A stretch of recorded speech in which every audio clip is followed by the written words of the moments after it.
યોગી બાપાના વખતમાં ભગતજી મહારાજનું જીવન ચરિત્ર બહાર પડવાનું હતું. એટલે યોગી બાપાએ એક હરિભક્તને બોલાયા અને એમને કહ્યું કે તમે 2000 રૂપિયા આપી દો તો આ ભગતજી મહારાજનું જીવન ચરિત્ર છપાશે અને બહુ મોટી સેવા થશે.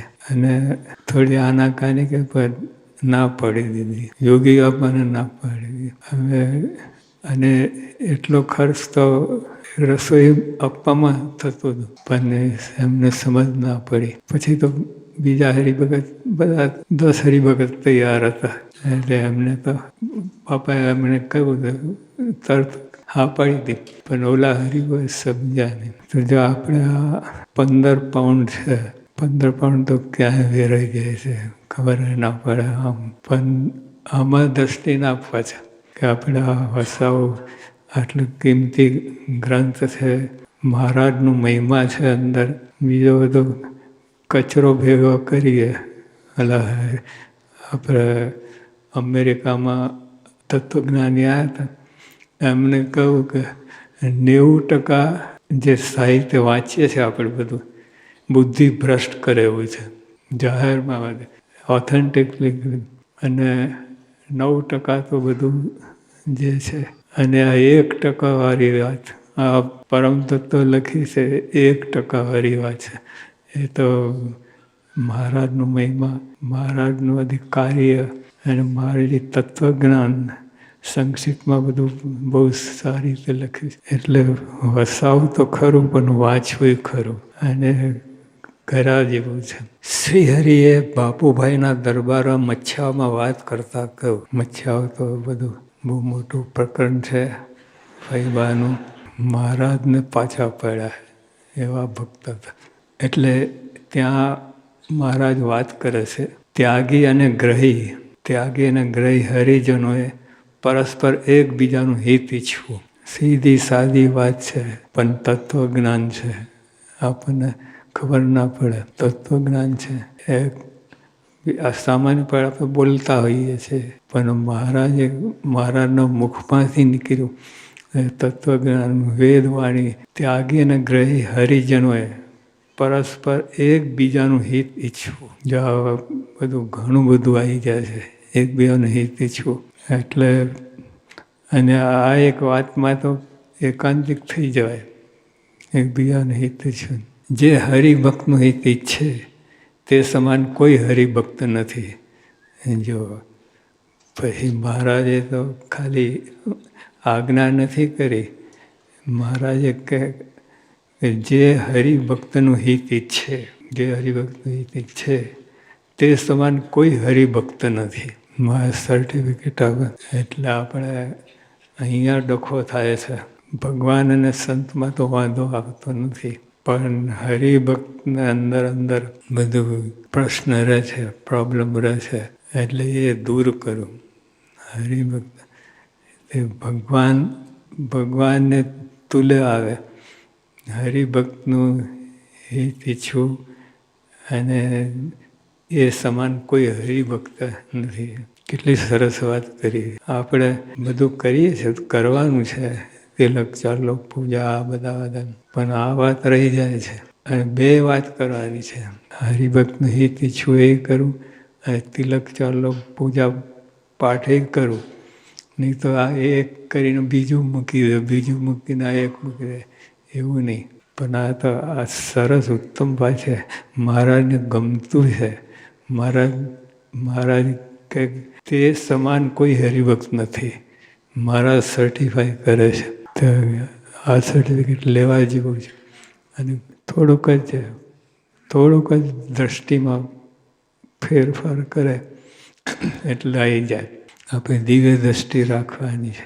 દિવ્ય દ્રષ્ટિ રાખે, દ્રષ્ટિ પલટાઈ જાય, અલૌકિકથી અલૌકિક ભાવમાં આવી જાય અને એને કંઈ કેટલો બધો લાભ થાય. પૂર્ણ પુરુષોત્તમ નારાયણ ભગવાન, એમનો રાજીપો, અને એમનો તો એક જરાક રાજીપો હોય ને તો કેટલું કામ થાય. તો આમાં તો મારે કંઈ તે સમાન કોઈ હરિભક્ત નથી. એટલે કેટલો રાજીપો છે. આ વિચારો જેવી વાત છે, દ્રઢ કરવા જેવી વિચારો દ્રઢ. આ સત્સંગ, આમાં બહાર જાય, હરિભક્ત માટે વેર હોય, દ્વેષ હોય, અથવા એલર્જી હોય, અથવા ના ગમતું હોય, રુચિ ના હોય હરિભક્ત માટે, એ સત્સંગમાં ના કહે. સત્સંગમાં આવી બધી વાત ચાલે જ નહીં. સત્સંગ જ આ છે. અને આ સિવાય જે બધું આપણું કચરો ભેગો કરીએ છીએ, માન, ઈર્ષા, અદેખાઈ, એ સત્સંગ જ નથી. ત્યાગી અને ગ્રહી હરિજનોએ પરસ્પર એકબીજાનું હિત ઈચ્છવું. તમે હિત ઈચ્છો અને ઓલો ના ઈચ્છે તોય કામનું નહીં. બંને અરસપરસની વાત છે. પછી એમાં કેટલી મજા આવે. એક સામાન્ય હોય ને, તમારે કોઈ સાથે વેર હોય અને સમી જાય. જો આપણે કોર્ટે ચડીએ, કોર્ટમાં શું છે, એક જણ હારે ને એક જણ જીતે, બેમાંથી એક થાય. કોઈ હારે ને કોઈ જીતે કોર્ટમાં. પણ સમાધાનમાં કેટલી સુંદર વસ્તુ. સમાધાન એટલે બે રાજી થાય અને બેનું કામ થાય અને વેર ઉત્પન્ન ના થાય.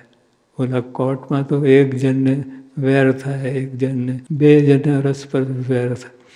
અને સમાધાન વસ્તુ આવી છે. તો મહારાજ જે વાત બધી કરે છે, સમાધાનની વાત કરે છે. બધી વાત. તમે બાંધછોડ કરી, આ કરી, બીજાને માફી આપવી, બીજાને ક્ષમા કરવી, એ આવી બધી વાત છે. હરિભક્ત થઈને બીજા હરિભક્ત સાથે ક્યારે વેર ન કરવું. હરિભક્ત થઈને બીજા હરિભક્ત સાથે ક્યારે વેર ન. અસમ સુરત ભાવિકતાની વાત છે. હવે આ બધી વાત જીવનમાં આવે અને લાવવું જ પડશે. છૂટકો જ નથી. આપણે ધણીનો કોઈ ધણી છે, હવે એમની આગળ આપણે શું હિસાબમાં, મહારાજની આગળ શું ગણતીમાં આપણે, અને કોણ પૂછે છે તમને? આ જગતમાં જાઓ, કોઈ ઘરના બૈરા જ પૂછતા નથી. હવે તો આમ ઠાસ મારીને આમ કરીએ એ ના ચાલે. આ સત્સંગમાં તો નમ્રપણે, દાસપણે, નિર્માની ભાવ એ બધું રાખીને આ સત્સંગ કરવો. હરિજન ઉપર જે વેર રાખે છે તેને દેખીને અમે ઉદાસ થઈએ છીએ.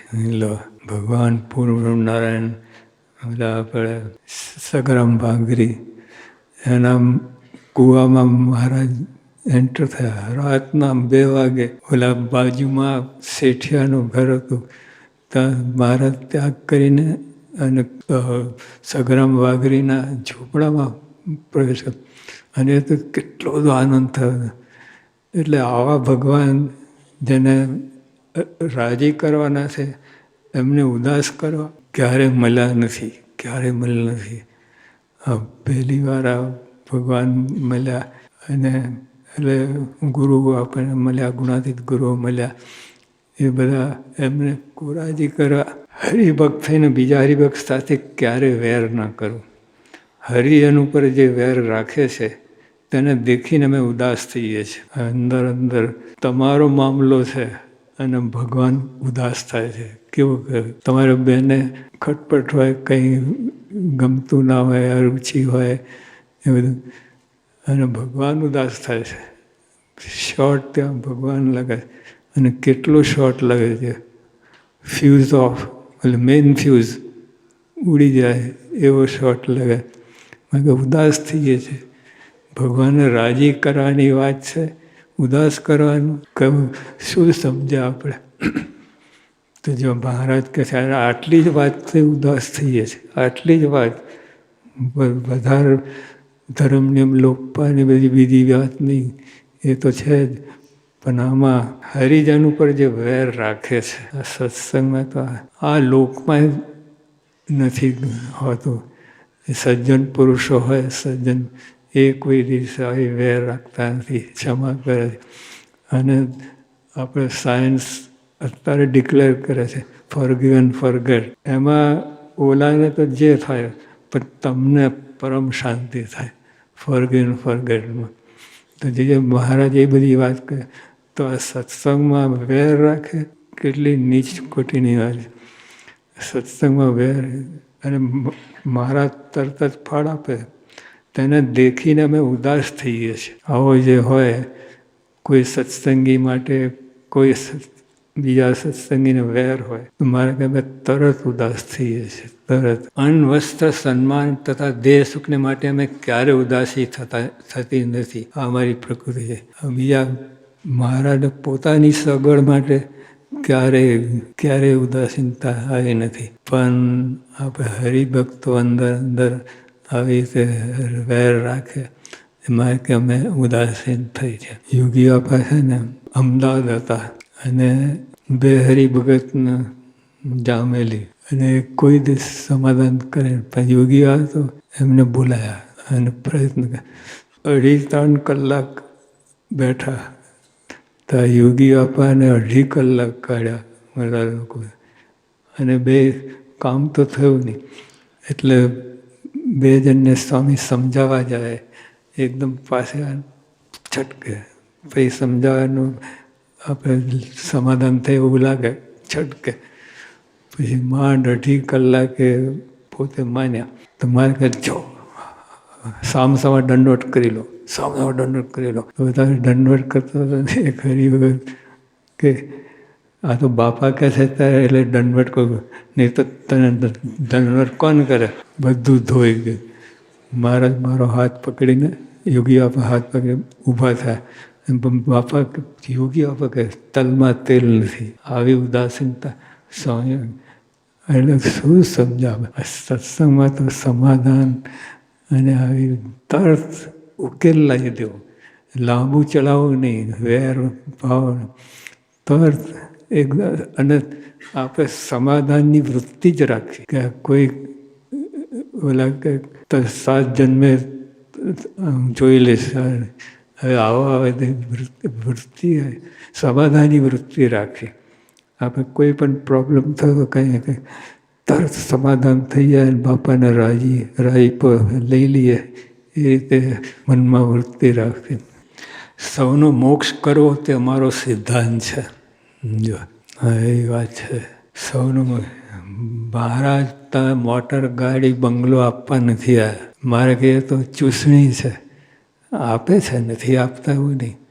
પણ બાળકને છે ને ચૂસણી વરગાડીએ રબરની કે પ્લાસ્ટિકની, એમાં દૂધ આવે ચૂસ્યા કરે, દૂધ ન આવે એટલે એને બાયપાસ કરે. એટલે મહારાજ જે મોટર બંગલો આ બધું આપે છે એ મારાને આપવું પડે છે. આપણે હરિભગત છીએ એટલે આપે ખરા, પણ બાળકને ચૂસણી. આ તત્વજ્ઞાનની વાત ક્યાં છે? અનંત જન્મથી આપણે બધું કોટારો કર્યો છે અને આ જન્મે અને આવા ભગવાન સંત મળ્યા પછી પણ તો આપણે કાંઈ સમજ્યા નથી. એટલે આ બધું મૂકીને આજે હમણાં વાત કરી પરમ તત્વની સ્વામીની. આ પુસ્તકો વાંચવા, બધા આપણે સાહિત્ય વાંચ્યું થોડુંક. અમે એવું નહીં બધું એક સિટિંગે તો વાંચાય નહીં, પણ પાપા કલાક અડધો કલાક સમય કાઢીએ. બીજા ટીવી બીજામાંથી ઓછું કરીને કરો તો આ તો લાભ, કેટલો તો લાભ થશે આપણને. એટલે આવી વૃત્તિ રાખી અને સત્સંગ મળ્યો છે, કોઈને મળ્યો નથી આવો સત્સંગ. એટલે મહારાજને ગમે એ રીતે આપણે કરવું. વડનગરમાં શ્રી વાત કરતા કે સૌનો મોક્ષ કરો તે મારો સિદ્ધાંત છે અને તે અમને સૌથી વધારે ગમે છે. જો બધા મહારાજને ગમે તો શણગાર લાવો, ધાર કરો, ભક્તિ કરો, બધું ગમે મહારાજ. પણ મહારાજ કે જે મોક્ષની વાત સમજે એ અમને સૌથી વધારે ગમે છે અને તે અમને સૌથી વધારે ગમે છે. બીજું બધું તો ઠીક બધું. અને બધું જે મહારાજ કરે છે મોક્ષ માટે જ કરે છે. આપણે કોઈ રીતે પણ મોક્ષ થાય એટલે એ માર્ગે ચડાવે છે. આપણે અહીંયા આવું હોય, ન્યુયોર્ક જેવું હોય, ન્યુયોર્કની અહીં આપણે પ્રેસ્ટન કે કંઈ જવું હોય તો મહારાજ જે રસ્તો પકડે ગમે ત્યાંથી પ્રેસ્ટન પહોંચે એવી રીતે. એટલે મહારાજ આવી કે મોક્ષ સેન્ટર હવે ગમે રીતે પહોંચો તમે કોઈ પણ રસ્તો પકડીને, એ મહારાજ ઉપાય કરે છે. એટલે ભક્તિથી કરે, સેવાથી કરે, એ તત્વજ્ઞાનથી કરે, આ બધું કરે. પણ મોક્ષ પદ મેળવવો એટલે મહારાજે કહ્યું કે એ અમને સૌથી વધારે ગમે છે. પોઈન્ટ ઉપર આવી ગયો. બીજા તો જે ટ્રાવેલિંગ કરે છે, સૌનો મોક્ષ કરતો અમારો સિદ્ધાંત છે અને તે અમને સૌથી વધારે ગમે છે. સૌ કોઈનું હિત કરવું એ અમારી સ્વાભાવિક રુચિ છે. જો સ્વાભાવિક રુચિ, બધાનું હિત કરો. બધા જે યોગીઓ તો દિવસમાં કેટલી વાર કહેતા, ભગવાન સૌનું ભલું કરો, કેટલી વાર બોલતા, અને ભગવાન ભજી લેવા. આ બે વારે વારે યોગી આપા રિપીટ કરતા. તો મહારાજ મને એ જ વાત કહે, સૌ કોઈનું હિત કરવું એવી અમારી સ્વાભાવિક રુચિ છે. મોક્ષ માર્ગે ચાલવું તે સૌથી અધિક છે. બીજું બધું તો ઠીક, અને બીજું બધું જે કરીએ એ મોક્ષને માર્ગે લઈ જાય તો, નહીં તો વ્યર્થ છે. જો ગુણાતીતાન સાંઈ કહું, કરોડ કામ બગાડીને એક મોક્ષ સુધારો. હવે કરોડ કામ બગાડીને આપણે તો 4-5 કામ હોય તો પડતું મૂકીને આવે, બગાડી નથી આવતા. અને ગુણાતીતાન સાંઈ કહે કરોડ કામ બગાડીને, એટલે કેટલી મોક્ષની કિંમત છે. કરોડ કામ બગાડીને મોક્ષ સુધારવો. અને કદાપી કરોડ કામ સુધર્યા તો તેમાં શું કર્યું? કાંઈ નહીં. જ્યાં મોક્ષની વાત સ્વામીએ કરી, મહારાજે પણ એ જ વાત કરે છે. મોક્ષ માર્ગે ચાલવું તે જ સૌથી અધિક છે. સ્વામીએ પોતાની રીતે કહ્યું, અને સ્વામી તો ગજબ કરોડ કામ બગાડીને.